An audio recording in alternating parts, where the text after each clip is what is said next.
You're listening to SMSF Connect podcast on i-radiolive that brings you programs covering a variety of genres under development.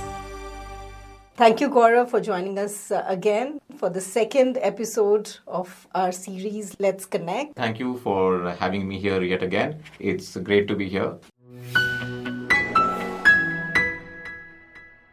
So, DCB Bank, since you've been working with NGOs to give shape to the CSR plans that you have, what is your view on building CSR NGO partnership for development? How has been your experience so far? Okay, so it's been good or excellent because if you're looking at a project for 1 year, my personal belief is it's very transactional because that 12 months basically crunches down to 11 months because 1 month of back to and fro, paperwork, ref checks, etc. And before the end of the year, financial year in March, you need to complete the paperwork, right? So time at hand is 11 months, exceedingly transactional. However, there are certain small scale projects that can be done.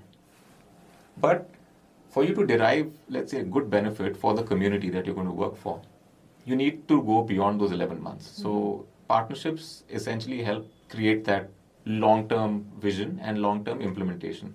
You could be doing a project at a location with the NGO for those 11-12 months. You could similarly take a similar oriented project to another location with the learnings that you got from this. But that partnership will only develop, I believe, on one basic bedrock, which is trust.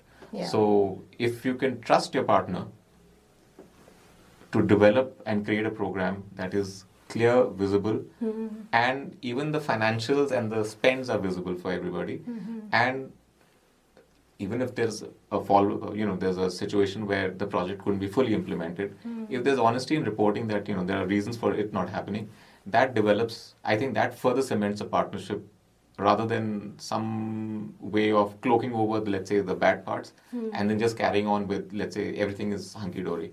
So, yeah, it's important. And also, I think over time, what happens is that a funding organization, let's say like us, is able to get a better view of the partner CSR organization. If you stick on with them for long, you're able to provide help at times. Yeah.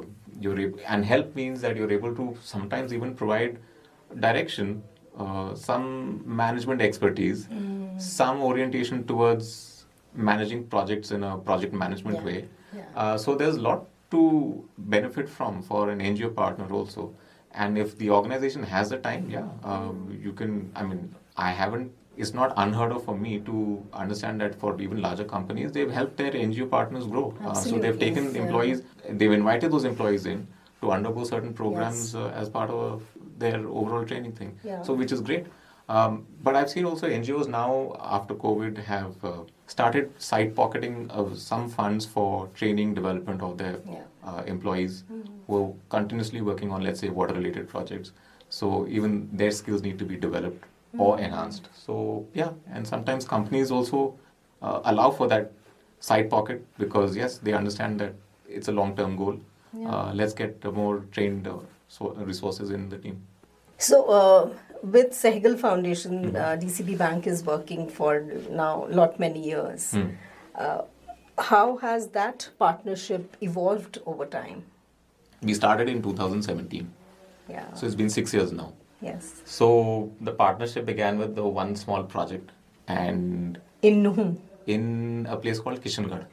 Kishangarh. Yeah, Kishangarh is just off Haryana. It's in Rajasthan. Rajasthan side. So I remember making these long road trips from here, coming from Bombay, landing up at your office at Gurgaon, Gurugram, and then Surinder Bhaiya taking us to the project site.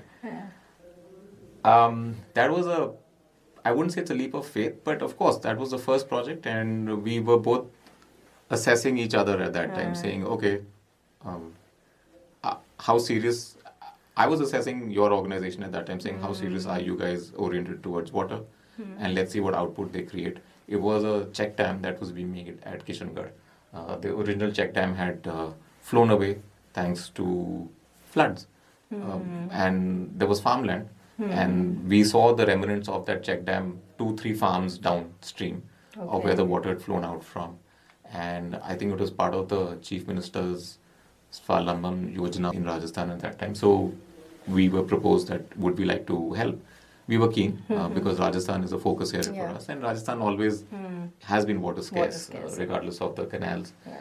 So that was the first project, and we came back very satisfied. So then the Cycle Foundation came back saying that we're going to slow it down till the time we can figure out a midway, because we don't want to make a structure that is not going to be robust. So we felt that was good, genuine outlook towards creating a project that will last, rather than doing a job that gets a tick mark, check mark done, and let's move on. Yeah. So from there on, we then moved on to Nu, and we did rooftop rainwater harvesting. So it's been great. And we've then moved on from the NCR region.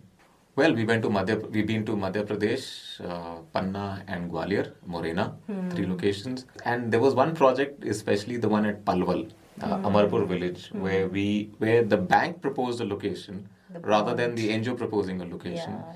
And we were delighted that the team had some very good on-ground mobilizers in that area who moved in, and we got 2 large ponds cleaned, restored, and fixed. And that was a good example of how an NGO can work things around and flexible enough to move into a new area. It was a new area for you guys also. Yeah. I think it brings a very important point that in CSR, the DCB Bank hasn't only looked at the infrastructure development, which actually, it's like you're showing that this has been built under the project. But the soft skills and, as you mentioned, behavioral skills were also, the time, energy, resources were kept for that important aspect also. Very important. And I believe that these things eventually brings the sustainability True. in the project. Because it's important. I mean, otherwise there is no skin in the game of the beneficiaries, right? So, but that was fantastic work. The mobilizers started collecting small contributions from the households to create a corpus, because the ponds have to be looked after your teams move out of that place. So you've seen this partnership growing. And now with water comes other things. So once you've created that water ecosystem in that area, the next step is to see how else can we create a better livelihood option for the communities. So if water is available in plenty, can you introduce smart farming?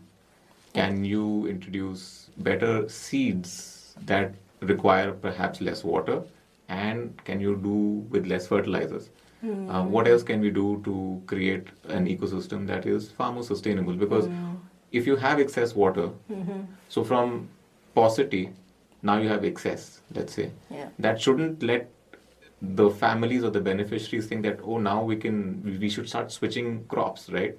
You may want to get into water intensive crops, but is that really sensible 3 or 4 years down the line?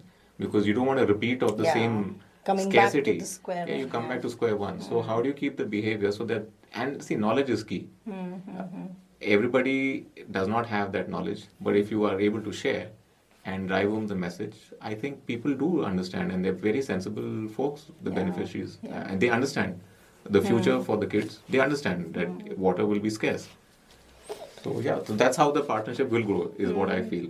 That you create infrastructure, whatever it is, water or a check dam or the rainwater recharge wells. But then you need to also create an ecosystem of good behaviors that repeat over time, and knowledge. So experience sharing, take them across to other locations where these things have happened.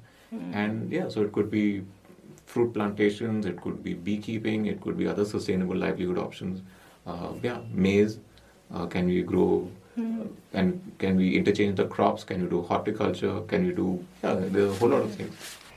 And with that, we come to the end of this episode of Let's Connect with Gaurav Mehta, who's the Head of Marketing, PR, Corporate Communications at DCB Bank. Gaurav, thank you so much for taking the time to speak with us today and sharing your insights and experiences with our listeners. And we look forward to seeing how DCB Bank's collaboration with SM Sehgal Foundation on projects continue to grow and evolve in the coming years, and how your efforts to increase environment awareness in rural communities continue to contribute to achieving sustainable development goals on clean water, sanitation, climate, and partnerships. So stay tuned with us for the next episode of Let's Connect with Gaurav Mehta. Thank you for being with us. Stay tuned for more. You can also listen to these podcasts on Spotify, Apple, and Google.